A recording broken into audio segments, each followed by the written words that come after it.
Vamos a hablar entonces de anafilaxia. Vamos a enfocarnos un poco en el reconocimiento y manejo, pero vamos a hablar de algunas otras cositas anexas. Entonces, no tengo conflicto de interés para esta charla. Y nuestro mapa de ruta va a ser, vamos a hablar un poco de introducción, de epidemiología, de las etiologías de la anafilaxia, brevemente de la patogenia para no complicarlos con las células inmunológicas, factores de riesgo y cofactores. ¿Cómo reconozco una anafilaxia? Que quiero que se vayan súper claros con este concepto. Vamos a hablar un poco de qué es lo que es la anafilaxia bifásica, diagnósticos diferenciales y, muy importante, cómo se maneja una anafilaxia en el agudo y brevemente a largo plazo. Como introducción, ¿de dónde viene el término anafilaxia? Richter y Portier en el comienzo del siglo XX acuñaron este término, ¿ya? Y se requiere ausencia de protección. ¿Y por qué llegaron a esta conclusión? Lo que hicieron estos investigadores fue inocular perros veneno de medusa de la Physalia physalis. Le inoculaban el veneno a estos perritos y posteriormente, a los 26 días aproximadamente, los perritos estaban sanos, no habían tenido ningún evento adverso, y los volvían a reexponer eh, al veneno de esta medusa. Y los perros desarrollaban una anafilaxia, o sea, tenían vómitos, diarrea profusa, temblores, dificultad respiratoria y morían. Y por eso acuñaron el término de ausencia de protección, porque lo que ellos buscaban era lograr que estos perros se inmunizaran con este veneno y lograran inmunidad para el veneno. Bueno, como descubrieron otra cosa que fue paralela a lo que realmente buscaban estos investigadores, Richter recibió el Premio Nobel de Medicina en el año 1913 por las investigaciones referentes a la anafilaxia. ¿Qué es la anafilaxia? La anafilaxia es una reacción de hipersensibilidad que es severa. Es de comienzo rápido, es potencialmente fatal, puede haber compromiso respiratorio de la vía aérea, cardiovascular, gastrointestinal y algo muy importante que quiero también que se lleven como concepto es que puede estar o no asociado al compromiso de piel y mucosas. La incidencia global de las anafilaxias va de 50 a 112 episodios por 100.000 personas año y los niños de 1 a 761 episodios por 100.000 personas año. ¿Ya? Con una prevalencia que es variable dependiendo los estudios clínicos, porque vamos a ver que la definición de anafilaxia no está estandarizada para todos, los criterios diagnósticos actualmente han ido cambiando incluso, la metodología de estudio que se hace para catalogar al paciente con una anafilaxia o no, también han cambiado, y obviamente el área geográfica o el lugar donde se realiza el estudio, por eso que la prevalencia abarca valores estos valores, un rango bastante amplio. Ahora, en general, si bien las anafilaxias, o el registro de ingresos por anafilaxia en los hospitales, en los servicios de urgencia ha aumentado con el tiempo, la mortalidad sigue siendo no tan alta. De hecho, se registran entre 0,25 a 0,36% de todas las anafilaxias atendidas en servicios de urgencia y hospitalizaciones, ¿ya? De acuerdo a las causas de mortalidad por anafilaxia, las drogas van de 0,05 a 0,51 por millón de personas año. La anafilaxia por alimento va de 0,03 a 0,32 por millón de personas año. Y la anafilaxia y la mortalidad por exposición a veneno de himenópteros va de 0,09 a 0,13 por millón de personas año. Un aspecto muy importante que me pareció relevante compartir con ustedes es que la recurrencia que se ha establecido en estudios clínicos en periodos de seguimiento que van de 1 año y medio a 25 años, es que aquel paciente que tuvo un primer episodio de anafilaxia puede tener hasta un 50, o sea, un 54% más de volver a repetir este episodio. O sea, la recurrencia es alta, entre un 26 a un 54. O sea, entre un cuarto y la mitad de los pacientes que ya tuvieron un episodio van a tener un segundo episodio. Dentro de las etiologías más frecuentes y las que están descritas a nivel mundial, tenemos tres grandes grupos de causas. Una de ellas son los alimentos, y que en general la causa alimentaria es mucho más prevalente en los niños. Y dentro de los alimentos descritos en los niños está el huevo, la leche, los frutos secos, los pescados y los mariscos, pero también hay que tener en cuenta que obviamente la introducción de los alimentos y los hábitos alimentarios en cada una de las regiones del mundo puede hacer que este como ranking de alimentos que estoy mencionándoles aquí pueda variar. Por ejemplo, en Estados Unidos el maní es un alérgeno súper importante, pero en Medio Oriente muchas veces los cereales, o en Europa los vegetales. Entonces, eso puede variar de acuerdo a la ubicación geográfica y a la cultura en el fondo de introducción de los alimentos. En adultos, de lo que más se describe como alimentos asociados a anafilaxia están los vegetales y las frutas, también los frutos secos y los mariscos y pescados. Los fármacos son otra causa importante de anafilaxia, es más frecuente en los adultos como causa general, y dentro de los em, fármacos descritos que causan anafilaxia con mayor frecuencia están los antiinflamatorios no esteroidales, los antibióticos y dentro de este grupo específicamente los betalactámicos. También se ha descrito por medios de contraste. Vamos a ver que hoy en día los quimioterápicos también han tomado un rol muy importante por su uso y además los anticuerpos monoclonales. ¿Ya? Y por último, como otra gran causa de anafilaxia, tenemos la exposición a veneno de himenópteros, que es frecuente en la población de niños y adolescentes y que va a estar dada por la abeja, la avispa en su mayor frecuencia y polistes. En general en Chile la alergia a la abeja es más prevalente que la avispa, en otros países del mundo es distinta, puede ser avispa o incluso polistes en Europa, que es mucho más prevalente también. Ahora, si nos vamos a la patogenia, vamos a dar una pincelada de esto. Cuando vemos los mecanismos de hipersensibilidad que nos propuso Helicums hace muchos años, tenemos 4 tipos, tipo 1, tipo 2, tipo 3 y tipo 4. El clásicamente relacionado a anafilaxia ha sido la tipo 1, o la que ya hemos hablado en las charlas anteriores, que es IgE mediada, que en el fondo requiere una sensibilización previa a ese paciente. Una vez que ese paciente vio ese alérgeno, desarrolló una respuesta de hipersensibilidad inmediata, generó IgE específica frente a ese alérgeno, y esa IgE específica se va a pegar a sus receptores de alta afinidad que hay en los mastocitos y va a quedarse esperando frente a un segundo contacto con el alérgeno. Una vez que ese contacto se produce, o sea, ese paciente se reexpone a este alérgeno al cual está sensibilizado, se gatilla la reacción en donde este alérgeno se une a las IgE que ya están pegadas en el mastocito, estas IgE se entrecruzan y se produce la degranulación del mastocito con las consecuencias que eso conlleva en la sintomatología clínica. Ahora, cuando uno va a la patogenia de la anafilaxis, lamentablemente el tema no es tan sencillo como eso. Los estudios clínicos nos dicen que en general y los mecanismos, y como hemos ido avanzando en descubrir los mecanismos que producen la anafilaxia, efectivamente tenemos las anafilaxias alérgicas, IgE mediadas, pero también tenemos otros tipos de anafilaxias que no son IgE mediadas, y donde también se han descrito una serie de mecanismos asociados y también ciertos alérgenos asociados a estos distintos mecanismos. ¿Ya? Por ejemplo, en las IgE mediadas y no IgE mediadas, donde puede haber IgG involucrada, donde puede haber activación inespecífica del mastocito del basófilo, donde también se ha descrito la activación de ciertos receptores como el que está escrito acá, que es el MRX, GPRX2, que está asociado mucho a reacciones, por ejemplo, con quinolonas o con bloqueadores neuromusculares. Lo que conlleva que distintos alérgenos, como están descritos acá y que vemos que son los gatillantes, pueden hacer que este mastocito se degranule.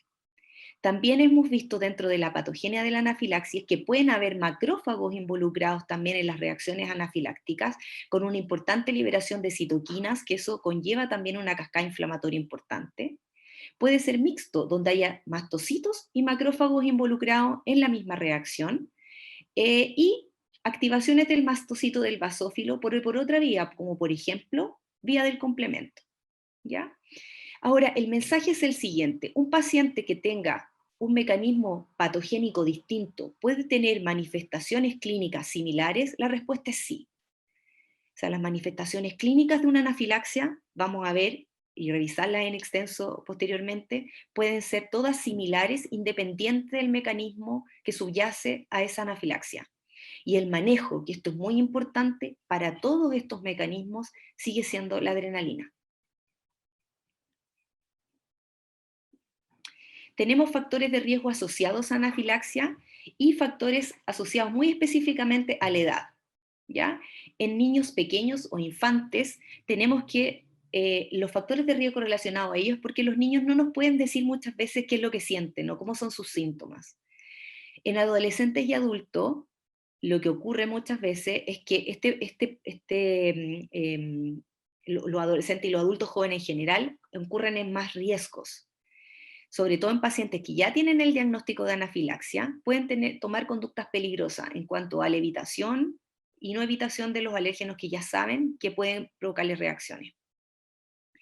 Sabemos que también la condición de embarazo tiene mayor riesgo eh, si una embarazada reacciona con una anafilaxia, obviamente tiene otras complicaciones. Y en general en la población mayor pueden haber eh, factores asociados a la anafilaxia que pueden llevar a una anafilaxia más fatal, o sea, a la muerte de ese paciente, ¿ya? Como factor de riesgo. ¿Qué otras cosas se han estimulado, se han descrito como factores de riesgo en los pacientes? La atopia también, la rinitis alérgica o el eczema, enfermedades como el asma u otras enfermedades respiratorias. También las enfermedades cardiovasculares subyacentes que el paciente tenga pueden complicar una anafilaxia o pueden que incluso la medicación interfiera con el tratamiento de la anafilaxia. También tenemos un porcentaje pequeño de pacientes, pero que sí pueden tener enfermedades como mastocitosis o enfermedad clonal de las células de los mastocitos, que van a tener un perfil de riesgo mucho mayor, porque pueden hacer reacciones anafilácticas en forma recurrente. También está descrito enfermedades de la esfera psiquiátrica como la depresión, que pueden influir como factores de riesgo para estos eventos. La medicación concomitante o el uso de drogas recreacionales o el alcohol concomitante pueden estar asociados a factores de riesgo, y también vamos a mencionarlo, pueden asociarse como a cofactores, que después vamos a mencionar a qué se debe esto. En general, los beta bloqueadores y los IECA son fármacos que están descritos que pueden hacer que una anafilaxia se retarde en su aparición clínica y además complique el tratamiento con la adrenalina. Los antiinflamatorios no esteroidales pueden actuar como cofactores también, sobre todo cuando el alérgeno es alimentario, ¿ya? Porque aumentan la permeabilidad intestinal. Y las otras, como ya mencionamos, también podrían ser todo el alcohol, el uso de drogas recreacionales, etcétera, podrían aumentar el riesgo en estos pacientes.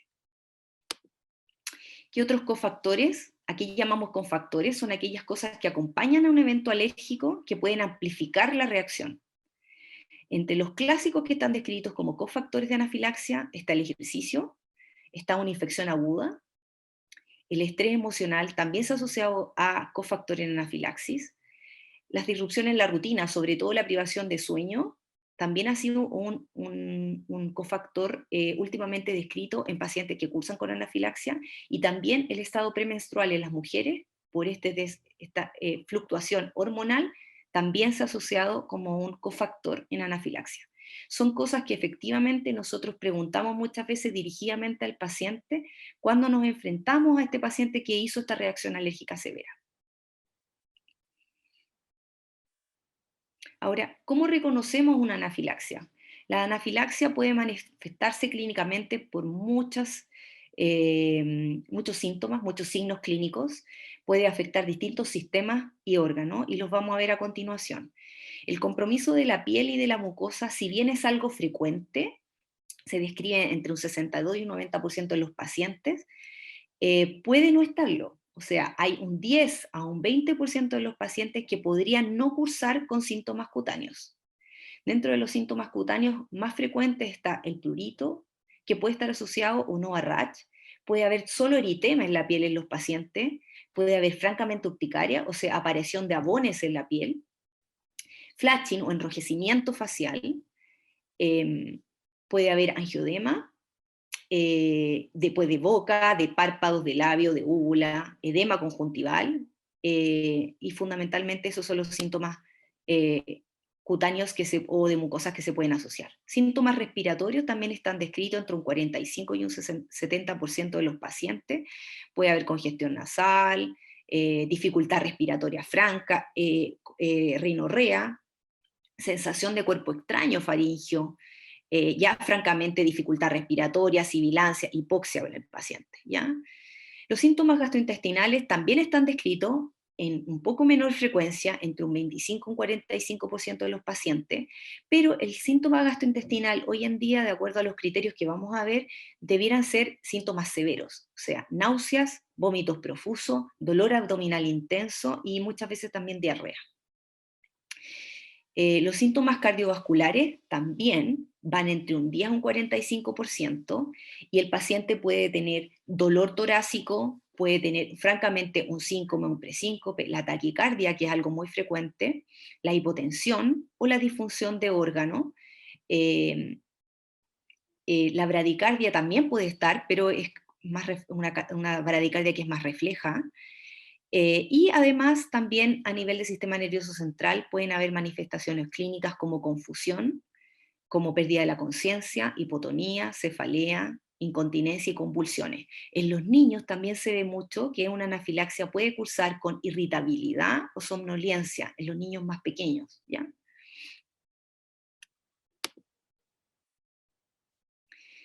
La Organización Mundial de Alergia recientemente publicó el año pasado una propuesta de criterios clínicos, porque originalmente teníamos unos criterios clínicos que venían desde el 2016, y lo que nos propone la UAO hoy en día es reducir de 3 criterios clínicos a 2. ¿Y qué es lo que nos dice la Organización Mundial de Alergia? Nos dice, cuando estamos en presencia de una anafilaxia, el criterio 1 dice inicio agudo de un compromiso cutáneo o mucoso, o ambos, y al menos acompañado de un compromiso que puede ser respiratorio, o sea, un paciente que curse con disnea, con broncoespasmo, con sibilancias, con estridor o francamente hipoxemia, o este compromiso cutáneo mucoso asociado a un compromiso circulatorio, o sea, reducción de la presión arterial o disfunción de órganos, como ya comentamos un poco, que podría ser pérdida de control de esfínter, pérdida de conciencia u otro, y o también acompañado estos síntomas cutáneos por síntomas gastrointestinales severos, vómitos que pueden ser profusos, dolor abdominal que puede ser intenso, diarrea que ya mencionamos, y sobre todo cobran importancia los síntomas gastrointestinales severos cuando la exposición al alérgeno es no alimentario. ¿Ok? El segundo criterio que nos propone la Organización Mundial de Alergia es el inicio agudo de un paciente con hipotensión, o un paciente que hace un broncoespasmo, o un paciente que hace un compromiso laríngeo agudo. Luego de la exposición de este paciente a un alérgeno que es conocido o altamente probable, que curse en minutos a horas, y aún en ausencia de compromiso cutáneo, que es un poco el mensaje que yo les comentaba al inicio. Cuando hablamos de hipotensión, por ejemplo, en los niños, un niño que tiene una disminución en un 30% de su presión sistólica comparada con la basal, o como referencia, entre un mes y un año, cuando la presión sistólica baja de 70, entre 1 a 10 años, cuando la presión sistólica calculada es inferior a 70 más 2 veces la edad en años. ¿Okay? Ese es un cálculo proporcional que podemos establecer para ver cuándo un niño está hipotenso. Y en los adultos es cuando la presión sistólica está bajo 90 o hay un descenso en más de un 30% de la presión arterial sistólica basal que ese paciente tenga. Obviamente puede entonces darse cualquiera de estas 3 condiciones cuando la exposición a un alérgeno ya es conocido o altamente probable. Ya dijimos broncoespasmo, que puede manifestarse por sibilancia, hipoxia, disnea, y el compromiso laríngeo, que puede estar asociado a síntomas clínicos como que el paciente manifiesta estridor, francamente cambios en la voz o dinofagia, sensación de cuerpo extraño, opresión, dificultad respiratoria. Un poco concepto, hablarles de lo que es una anafilaxia bifásica. por definición, la anafilaxia bifásica es aquella que se presenta en pacientes que han tenido resolución completa de los síntomas y signos en un episodio reciente de anafilaxia. Entonces estos síntomas recurren y reaparecen aplicando los mismos criterios que ya vimos de anafilaxia, y esta reaparición puede, incluso está descrita que pueden ser, lo más frecuente es que ocurran entre 1 a 48 horas por resolución del primer evento de anafilaxia, pero también está descrito que podrían estar hasta dentro de las 72 horas. Lo más frecuente es que ocurren en un periodo entre 1 a 6 a 8 horas, ¿ok? Y en general una anafilaxia bifásica tiene que tener como criterio que no se debe a la reexposición con el alérgeno sospechoso. Entonces tenemos un tratamiento inicial con una anafilaxia inicial, en donde el paciente cesa su sintomatología y nuevamente entra en una segunda fase, una segunda reaparición de síntomas, y eso le llamamos anafilaxia bifásica. En cuanto a su frecuencia, se describe en la literatura que puede ir de menos 1% a 20%. Sin embargo, los últimos estudios nos dicen que en promedio podría ser hasta un 4,6% de los pacientes que podrían cursar con este tipo de anafilaxia bifásica. Hay ciertos criterios o ciertos factores de riesgo que nos asocian a que este paciente podría tener una anafilaxia bifásica, como por ejemplo que se presente inicialmente como una anafilaxia severa, que requiera más de una dosis de adrenalina, que presente síntomas cutáneos, en donde el gatillante no ha sido identificado, o en niños se ha asociado mucho a gatillante por fármacos. Hablarle un poquitito de la triptasa, que es nuestra herramienta un poco diagnóstica, o que nos puede apoyar el diagnóstico de una anafilaxia. La triptasa es un biomarcador mundialmente usado, es patognomónico de la activación del mastocito, aunque los basófilos también liberan un poquito de triptasa. Su pic de liberación va desde los 15 minutos a las 3 horas, aunque se describe hasta 6 horas. 24 horas post un evento de anafilaxia uno podría hacer una medición basal, y si bien los valores normales de anafilaxia y triptasa van de 1 a 11,4 microgramos por litro, este valor, cuando se eleva, es muy orientador de que el paciente tiene una anafilaxia. Sin embargo, no siempre puede estar elevada, y eso se da entre un 36 a un 40% de los pacientes que puede tener triptasa menores a 11,4. Por lo tanto, no descarta una anafilaxia. Sin embargo, cuando está elevada, sí apoya el diagnóstico.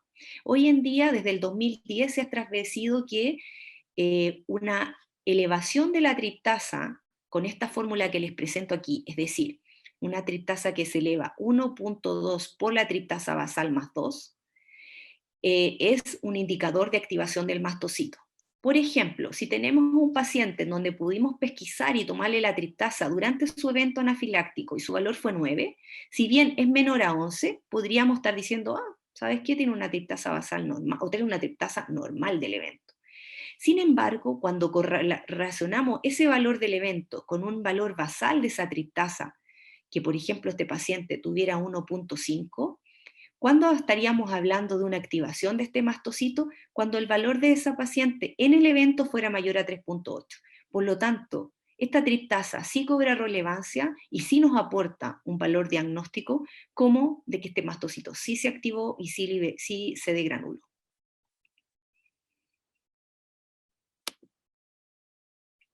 Hay muchos diagnósticos diferenciales asociados a la anafilaxia. Dentro de ellas está el distrés respiratorio agudo. O sea, un paciente que cursa con una crisis asmática perfectamente puede ser confundido con una anafilaxia. Un paciente con bronquitis, el edema pulmonar agudo que produce disnea importante, el tromboembolismo pulmonar que también puede cursar con distrés respiratorio agudo, un neumotórax de tensión, la aspiración de un cuerpo extraño, y desórdenes más psiquiátricos, por ejemplo una crisis de pánico o de ansiedad, también se puede confundir. Hay ciertos síndromes que también cursan con eritema o flash, es decir, calor facial importante.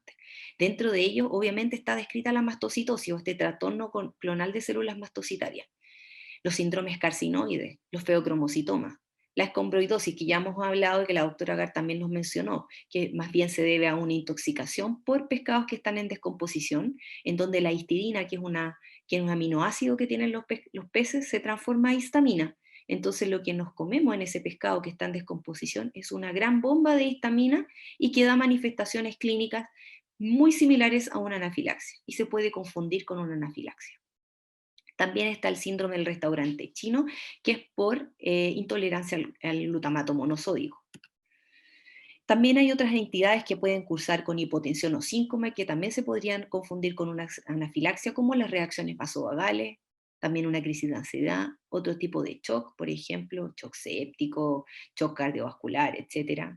También un accidente cerebrovascular que también puede causar un síncope dentro de las otras manifestaciones clínicas, obviamente, que se pueden asociar.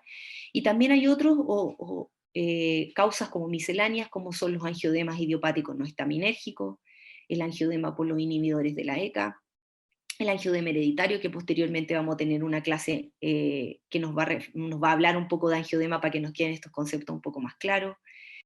También pacientes que puedan cursar con disfunción de cuerdas vocales, donde pueden tener estrechamiento de la vía aérea superior y síntomas muy, muy de vía aérea superior. Y también el síndrome del hombre rojo, que también está asociado con la vancomicina, que tiene que ver más que nada por la velocidad de infusión de este medicamento en el paciente. Si tuviera que decir algo de esta charla, creo que esta diapositiva dice mucho, porque lo que quiero transmitirle a través de esta exposición es que le perdamos un poco de miedo a la adrenalina. La primera línea de manejo de tratamiento para una anafilaxia es la adrenalina intramuscular, no la adrenalina por otra vía de administración, sino que intramuscular. Y eso es lo primero que nosotros deberíamos administrar a un paciente en que sospechamos una anafilaxia. Las dosis es 0,01 miligramo por kilo o 0,1 ml por kilo en la dilución que tenemos de la ampolla de adrenalina, que es 1 en 1000. Donde se pone la adrenalina debiera ser administrada en la cara anterolateral del muslo, no en otro sitio, porque también se ha estudiado eso, que otras vías de administración, ya sea en deltoide o en glúteo, no tienen la mejor llegada a nivel sistémico, sino que el muslo sería la mejor opción para poder administrar la adrenalina. La adrenalina se puede repetir la dosis entre 5 y 15 minutos si es que el paciente no responde a la primera dosis. Y como concepto, no existe ninguna contraindicación absoluta para el uso de la adrenalina intramuscular. Una cosa rápida como de dosis de qué dosis le aplica a un paciente. Está este cálculo que les menciono acá un poco. En menores de 10 años lo ideal es siempre calcular la dosis por el peso. Entre 1 y 5 años, 0,15 es una dosis adecuada. Entre 6 y 12 años, 0,3 miligramos. Y en adolescentes y adultos, 0,5 miligramos. Después vamos a ver un poquito que también hay autoinyectores que tienen algunas de estas dosificaciones ya preestablecidas. ¿Qué efectos terapéuticos tiene la adrenalina? Es un agonista de los receptores alfa-1 adrenérgicos. Por lo tanto, ¿qué es lo que hace la adrenalina? Aumenta la vasoconstricción y la resistencia vascular periférica, que contrarresta, por lo tanto, el efecto de la histamina al aumentar la permeabilidad vascular. Agonista sobre los receptores beta-1 adrenérgicos, o sea, tiene un efecto inotrópico y cronotrópico positivo.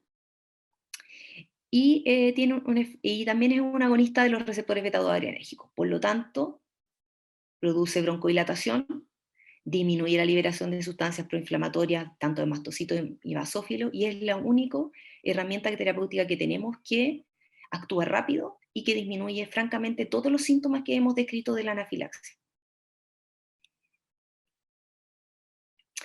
Obviamente, los temores probablemente que tenemos con el uso de la adrenalina son los efectos adversos. En general, los más frecuentes son leves y transitorios, y son pacientes que pueden cursar con ansiedad, con temblor, palidez, palpitaciones, que es lo muy, muy frecuente, inquietud, cefalea. Esos son los efectos adversos más frecuentes que podrían aparecer tras la inyección de una adrenalina intramuscular. Sin embargo, hay algunos infrecuentes que están descritos, que son graves, por supuesto, pero que están asociados o a sobredosis de adrenalina y a la administración endovenosa. Por lo tanto, el mensaje es que la adrenalina intramuscular es segura. Dentro de estos efectos graves están obviamente descritos las arritmias ventriculares, la crisis hipertensiva, el edema agudo de pulmón, la isquemia miocárdica y la isquemia cerebral. Ahora, si continuamos con el manejo, nuestra primera línea es la administración de la adrenalina intramuscular. Sin embargo, tenemos que hacer otras cosas en conjunto a cuanto le administramos la adrenalina. Por ejemplo, si es posible retirar el gatillante, o sea, si el paciente está bajo la administración de un medicamento endovenoso, suspender la infusión. Si el paciente fue picado por un himenóptero, hacer el retiro prudente de la lanceta si es que está todavía presente, o eh, si hay alguna exposición cutánea, etcétera, retirar el alérgeno. Segundo, hay que hacer una evaluación rápida de la circulación, la vida y la respiración, o sea, el CAB no se nos puede olvidar en estos pacientes. También la posición del paciente sirve, el tren del Embur sirve, o sea, el elevar las piernas del paciente mejora el retorno venoso y ayuda, y de hecho está comprobado que pacientes que están en esta posición y se incorporan o se levantan muy rápidamente, pueden también tener sintomatología por esta redistribución del flujo sanguíneo. Por lo tanto, un paciente que ha estado recostado con las piernas elevadas debe levantarse, pero muy lentamente, si es que su sintomatología ya está mejor y ya se ha recuperado del evento anafiláctico agudo. También la reposición de oxígeno, si es que fuera necesario, con una buena mascarilla, aportando un 100% de oxígeno. También la reposición de fluidos puede ser necesaria en un paciente, asegurarse con un buen acceso de gran calibre, 16, 14 o 16, administrar solución fisiológica, 5 a 10 ml por kilo en 10 minutos los adultos, 10 ml por kilo en los niños, o sea, 1 o 2 litros en infusión rápida. Y si fuera necesario, como les comentaba previamente, siempre hay que hacer esta evaluación y seriada de la circulación, la vía y la respiración, y si fuera necesario hay que iniciar las maniobras de reanimación cardiopulmonar. Si fuera posible, ojalá este paciente nosotros siempre lo tuviera monitorizado, o sea, monitoreo de presión arterial, de saturación, de frecuencia cardíaca, respiratoria, etc. Tenemos otras cosas descritas para el manejo, como son los beta-2 agonistas, sobre todo están indicados en el contexto del broncoespasmo, o sea, podríamos ocupar salbutamol, 4 a 6 inhalaciones cada 10 minutos, o también utilizadas en nebulización. También lo que está descrito en uso en anafilaxia es la adrenalina racémica, que sobre todo tiene una utilidad en cuando hay obstrucción de vía aérea superior, que podría ser concomitante al uso de la adrenalina intramuscular. Y aquí un mensaje importante, tanto los corticoides como los antihistamínicos son fármacos de segunda línea. De hecho, incluso en algunas guías de anafilaxia, los antihistamínicos están en tercera línea. ¿Ya? Hay estudios, incluso en Latinoamérica, donde el uso de la adrenalina es muy inferior a lo que debiera ser. Eh, Hay reportes en que lo que más se ocupa en anafilaxia, hay una encuesta que se hizo en el uso de la adrenalina en pacientes con anafilaxia que ingresaban a ambiente hospitalario, en donde un 80 o un 70% ocupaba antihistamínicos y cerca de un 30% solamente recibía la adrenalina intramuscular. Por lo tanto, sabemos que la adrenalina está siendo subutilizada en pacientes que realmente sabemos que es la primera línea. ¿Ya? Los corticoides en general, los estudios nos dicen que no tienen utilidad en fase aguda. Se pensaba anteriormente que los corticoides podrían prevenir esta anafilaxia bifásica o que podrían tener un rol en esta recurrencia de la sintomatología. Hoy en día no hay evidencia científica que apoye ese argumento. Eh, Podrían ser útiles o se extrapola su utilidad a enfermedades atópicas como el asma, en donde en el broncoespasmo cumple un rol, pero en la fase aguda, por el mecanismo de acción de los corticoides y por el lapsus que se demoran en ejercer su acción, no tendrían un rol en disminuir la sintomatología en una anafilaxia. Los antihistamínicos también están en segunda línea y están descritos que su uso se apoya más su uso cuando el paciente tiene manifestaciones cutáneas persistentes después de recibir la adrenalina, obviamente. Y hay que tener ojo, el único antihistamínico endovenoso que tenemos disponible hoy en día en Chile es la clorfenamina, que es un anti-H1 que es antiguo, que no es de segunda generación, y que además en infusión rápida puede además gatillar hipotensión. Por lo tanto, cuando se administra endovenoso debiera ser en infusión lenta. Otros fármacos que están descritos en el manejo de la anafilaxia está el glucagón, sobre todo en pacientes que son usuarios de beta bloqueadores y no han tenido una respuesta óptica a la adrenalina, por ejemplo en hipotensiones refractarias o bradicardias prolongadas, también está descrito el uso del glucagón. Y la adrenalina endovenosa en bomba de infusión cuando hay un paciente que tiene una anafilaxia refractaria. Refractaria, hablamos de que el paciente ha recibido 3 dosis de adrenalina intramuscular y la respuesta no ha sido buena. Y estos pacientes podrían requerir adrenalina en bomba de infusión. También está descrito el uso de drogas vasopresoras, dopamina, noradrenalina. Solo para mostrarles este cuadro, que para los que quieran, como estas clases o estas exposiciones están siendo grabadas, pueden revisar a lo mejor este cuadro si es que lo requieran con detención. No me voy a detener en ello, pero están cómo aplicar una infusión intravenosa de adrenalina, qué dosis de glucagón, atropina, dopamina o dronoadrenalina pudieran requerirse en el manejo de un paciente ya más refractario o más grave, que cursa con una anafilaxia. Ahora, la infusión intravenosa de adrenalina requiere además otro equipamiento porque requiere un monitoreo continuo del paciente y ojalá experiencia con el equipo de salud que como tiene asociación a más riesgos adversos, a eventos adversos, debiera ser realizada con precaución. Ahora, en cuanto al manejo a largo plazo, ¿qué es lo que nos recomiendan las guías clínicas? Nos recomiendan que un paciente que ha tenido un evento anafiláctico, nosotros deberíamos entrenarnos y prescribirle un autoinyector de adrenalina. Dentro de los autoinyectores de adrenalina hay varias marcas en el mundo. El EpiPen es uno de los más conocidos y lamentablemente no lo tenemos disponible en Chile como venta directa en farmacias, pero sí se puede adquirir a través de importación de fármacos. Después podemos hablar un poco más en detalle de eso. Y tenemos un EpiPen Junior que tiene una dosificación de 0,15 miligramos y un EpiPen de adulto que tiene una dosificación de 0,3 miligramos. ¿Ya? Cuando nosotros prescribimos un autoinyector de adrenalina, debiéramos entrenar a ese paciente en cómo utilizarlo y en qué momento utilizarlo. Lo ideal también las guías nos recomiendan que nosotros tengamos un plan de acción, por escrito incluso. En cualquier evento anafiláctico que el paciente curse, debiera tener un plan de acción descrito. Si pasa esto, hacer esto, etc. Y una vez que ese paciente tenga identificado el alérgeno que provocó su anafilaxia, debiera andar con una identificación médica que respalde eso. En segundo lugar, cuando nosotros nos enfrentamos a una anafilaxia, lo ideal sería poder confirmar qué gatilló la anafilaxia. El gatillante, claro, ¿ya? Y en esto tenemos, obviamente, una historia clínica detallada que para nosotros es muy relevante, y tenemos estudios que pueden ser in vitro o in vivo, como IG específica u otros, y las pruebas cutáneas que también nos ayudan mucho en el estudio.